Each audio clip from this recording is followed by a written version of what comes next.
So we're here with Stuart Boardley after today's 3-0 win against Coggeshall.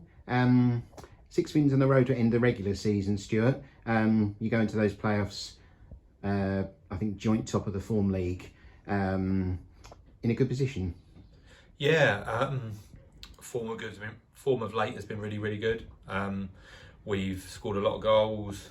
We've kept teams out, and I think the biggest thing in the last few games certainly is we've been a lot more ruthless in that top third of the pitch. So that's kind of seen us win games, obviously against Malden and today a little bit more comfortably than probably we have in previous games, which is great, and that's what I've been asking for and trying to work on all season. It took us a while to get there, but as you say, coming into form and getting that right at this vital moment should hopefully see us in good stead. Excellent. You obviously decided with the squad you've got, you're able to rest a few players today. There's no point getting injuries on the last game, is there? And hard pitches, etc. It must be nice to have that squad now that you can do that and still put up a good performance and result. Yeah, without a doubt. I think like we looked at it probably Thursday, Friday, and yes, we made some changes today. But if I'm honest with you, the quality that we have in the building has not really weakened the team. And that was the great thing about today, that the opportunity was there for those starting 11 today to cement a place in not only the squad but the starting lineup on Tuesday. So it was important that we got a performance. It was important for the momentum that we carried on with those winning habits and doing the right things. And I think every single one of them, including the lads that came off the bench today, were fantastic. And a big mention to Rory Porter, who came in today and started the game for us alongside Darius, who came on in the second half. He's been one of the 18s who's been an absolute joy to work with all year. He's come along to away games and not got minutes at times, and he's been patient, and I thought he'd done really well today when he came on. So it's a big shout out to those two lads that have supported that kind of main first team nucleus all the way throughout the season, who have been great. Okay, I remember at the start of the season sitting down with you over there in the dugout, doing a very windy interview over there about your hopes for the season. You were saying at the time, if you finish above teams like Malden and Bury, you'll have a good season. Yeah. And you were aiming for the playoffs even back then, weren't you? Yeah, without a doubt. It was the goal of the group right back in July, that we needed and we wanted. With the squad that we'd assembled, we felt we were capable of getting in that playoff mix.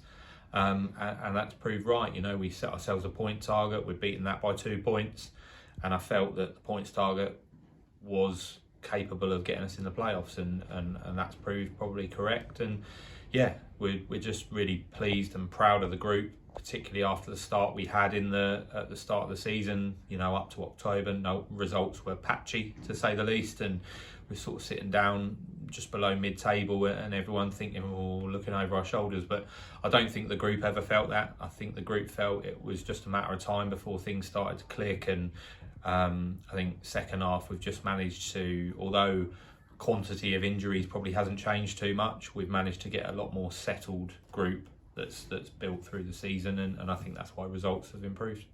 Okay, obviously now you go into the playoff on Tuesday away at Canvey Island. Would you say you go into that as underdogs, and I guess you may be happy for that? Oh, without a shadow of a doubt, yeah. Canvey, Stowe and Brentwood have finished above us for a reason. They've finished ahead of us in the league, and that's because they've been the better side over 38 games or whatever it is. And yeah, they deserve to be there. So without any shadow of a doubt, we go in as underdogs. Probably Canvey have obviously finished second. Going to their place will be tough. There'll be a lot of people there, but equally I think with a home draw does bring its own amount of pressure and expectation amongst the fans and the locals. So it's I think we're in a good place. We know we've hit good form, and we know that on our day we can beat anyone. So yeah, see what happens. Okay, supporters are obviously getting ready for it as well. We've pretty much filled 2 coaches after today's game when Book it a was third then. yeah decided to happen. So yeah, well, demand's there. We'll do that. Obviously, any support we can get down there is going to be crucial, isn't it? It is. You know, I was speaking to someone earlier about the support we've had here today. You know, over 600 for a game effectively that's a dead rubber, really. Let's be honest. And we've had that all year. We've had that come rain or shine here. And particularly away from home, the support we've had when people have travelled, an hour and a half down the road has been phenomenal, really. And we really hope we can get a strong nucleus of fans that come down on Tuesday night and give us some nice loud support, and hopefully we can do them proud. Excellent. Okay, well, we'll see you there, and good luck in playoff on Tuesday, and fingers crossed for another game Friday. Thanks a lot.